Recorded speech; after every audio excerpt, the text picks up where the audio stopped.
Alors, c'est parti pour la petite correction de l'activité 2. Alors, au niveau des bactéries, une fois que les bactéries sont rentrées dans notre corps, on se rend compte ici sur la photo que ces bactéries se divisent en deux, elles divisent leur cytoplasme en deux. On voit ici une petite membrane qui apparaît et donc leur nombre va forcément augmenter. C'est ce que l'on appelle l'infection. C'est en fabriquant cette membrane, en se divisant, qu'elles vont en fait sécréter une substance, et c'est cette substance qui est toxique pour nous. C'est ce que l'on appelle faire une toxémie.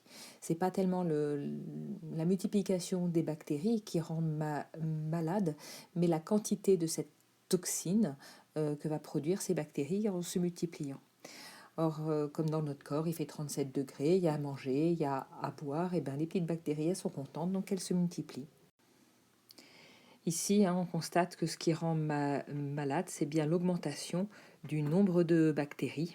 Alors, par contre, pour décrire le graphique, il est essentiel de citer des valeurs avec des unités.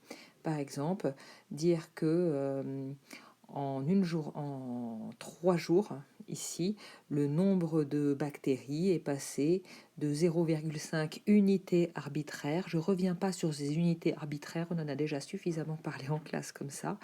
C'est juste en fait pour voir les augmentations, et c'est pas tellement la quantité qui est importante, mais ici les augmentations. Donc ici on passe de 0,5 à 3 unités arbitraires en 3 jours.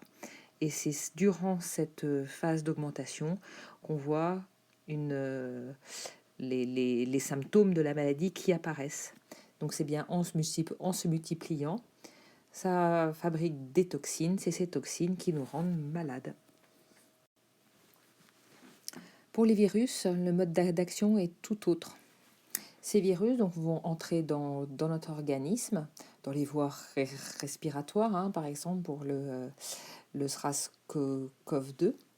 Et donc ce microbe va s'accrocher à nos cellules, une espèce de porte d'entrée ici, et va déposer en fait son matériel génétique. Un virus, c'est quoi, c'est simplement une petite boîte avec de la graisse autour. D'ailleurs, c'est pour ça que le savon, ils n'aiment pas trop les virus, parce que dès qu'on retire la petite couche de graisse qui est autour, ça les détruit très très vite. D'où l'intérêt de se laver les mains en ce moment. Donc, ils vont donc déposer le petit matériel génétique, un espèce de petit ADN, même si c'est pas toujours de l'ADN, mais de la RN, peu importe.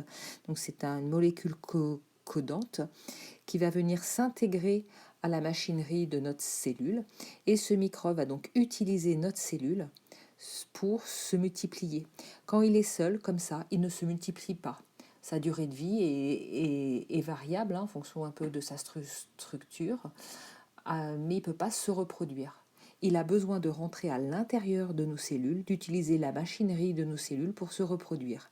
Et donc ensuite, il sort. Et en sortant, il va faire éclater nos cellules. Et c'est ça, en fait, qui nous donne les symptômes. En fait, c'est nos cellules qui meurent, qui éclatent. Et donc, des fois, on va produire des réactions inflammatoires, comme ici pour le Covid. C'est ces réactions inflammatoires qui vont produire les symptômes que l'on connaît nous.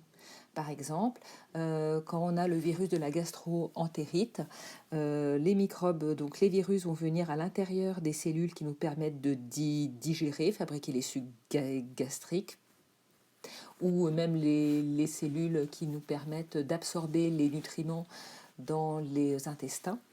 Et en fait, en éclatant ces cellules, en tuant nos cellules, on peut ni digérer, ni absorber, et du coup, on est malade et on vomit. Je vous passe les détails pour les intestins. Mais voilà, donc le mode d'action, pour les bactéries, elles se multiplient, on fait des toxémies. Des fois, quand elles se multiplient trop, ces bactéries, cela peut donner des septicémies, c'est-à-dire que les bactéries ont envahi tout l'organisme. Et puis la destruction de certaines de nos cellules par les virus.